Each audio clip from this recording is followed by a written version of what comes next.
Yes. And just a little housekeeping. Normally, when we do this every year, we kind of have two separate podcasts, one for the Future Star Friday and one for the Saturday. Full disclosure, the summer has been kind of crazy for both of us. The fall has continued to be crazy for both of us. So we are just going to be focusing on the Saturday showcase. No disrespect to the Future Star Friday. It's just, again, if you kind of see what's going on behind the scenes, a lot of things going on, but we're here for you on Saturday. But do not sleep on those juveniles on Friday. Maybe a little bit more of a coin flip, but that might be better because it is very, very difficult handicapping some of these races when you talk about 12 horses and they're all probably the top 15 in their class, and you got to split hairs between all of them. But before we get into that, Raider Jim did kind of allude to it. Obviously, this is the second of the last 2 years of the Breeders' Cup being at Del Mar. I believe this will be the fourth Breeders' Cup, maybe the fifth, but at least the fourth Breeders' Cup that we have seen at Del Mar. Of course, going back to, I think, 2016 or 2017 is when they announced, hey, Hollywood Park's closing down. We're going to take their meet and kind of officially put their name in the hat to be able to host the Breeders' Cup because their summer schedule didn't really, coalesce, and they're not going to open up the season for just 2 days, no matter how lucrative it is. But Del Mar, for the second year in a row, will be hosting the Breeders' Cup. Figured it was a nice opportunity. Just kind of take a moment, look back. Obviously, I think it was 4 or 5 years ago, both myself and Raider Jim on location for that Future Star Friday. And my goodness, I've never seen Del Mar like that. It was crazy. But Raider Jim, some thoughts, memories, etc. on the Breeders' Cup. Yeah, what do you say about the Breeders' Cup? Like you said, it's the biggest stage, and it is not that old. It actually became the Breeders' Cup in like 2006 or something, or excuse me, a little bit before that maybe. Anyway, and it has progressed to what it has. You're going to have 30 races, or no, excuse me, not 30 races, 14 grade 1 races, $30 million in purse money over those 14 races, which is unheard of at Del Mar. They don't have that kind of purse money during the regular racing season. So this is big.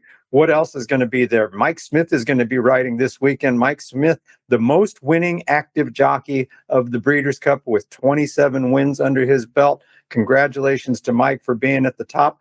It's going to be a while before somebody surpasses him, and he might even pick up a couple more wins. Now, the record we may see broken this week is D. Wayne Lucas, the coach, has 20 wins as a Breeders' Cup trainer. Bob Baffert right behind at 19, and he's got so many entries over the 2 days of racing, very well could end up overtaking D. Wayne Lucas. And hats off to Bob because he manages to do it, whether you disagree with him, agree with him, or whatever your opinion is of him. He puts winners on the track.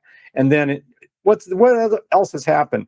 Not a lot of repeat winners when it comes down to the Breeders' Cup. 22 and 23 were the last time we had repeat winners. It was the Filly Mare Sprint. It was Goodnight Olive.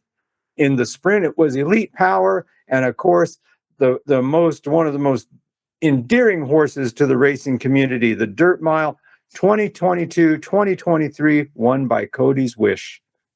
Yeah, and that's kind of where I'm going to start. I believe it was last year or the year before. Cody's Wish, if you're not familiar, was of course named after, and I do forget the last name of the young boy, but Cody, he and again, I don't know the disease, but he had cerebral palsy-esque, again, in that area. I'm not a doctor, not even close to that, but an incredible friendship or bond between the horse and the child.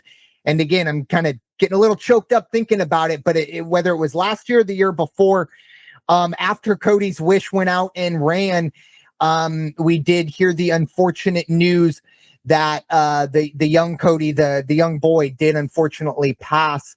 But it was a great reminder of, look, we're going to talk about horses. We're going to talk about, betting lines, morning lines, talk about post positions, talk about value here and there. But at the end of the day, all of these horses mean so much to so many people, and they have nothing to do with where they finish in this race or anything like that. horses are truly one of the more majestic animals that we can kind of come in close contact with. It's incredible to see what the Breeders' Cup has turned into. I mean, I think it started with just a couple races. Now it's turned into a 2-day event. And I will say one of the best memories I will have, and it will still always be a big what if, but that 3-year-old Flightline, who I still believe is the greatest horse I've ever seen. Apologies to American Pharaoh, but Flightline blew everyone away, not just in the Pacific Classic leading up to the Breeders' Cup Classic, but to, of course, dominate that classic by 10, 12, 14 lengths. It was incredible. And again, retired right after that. Only, I think, might have raced lightly as a 2-year-old, but only a 3-year-old season. Didn't even run in the Triple Crown races. A small little peek at one of the biggest what ifs. But the Breeders' Cup truly is the culmination of the year. Everyone, this is what you have circled if you're a top flight horse. And it's just been an honor to have it here in San Diego. Absolutely. And again, well, I won't be there this year, but it was one of the best moments for horse racing for myself. And I'm sure in the future, because Del Mar will get the Breeders' Cup again very, very soon. Hopefully we'll be able to be there as well. But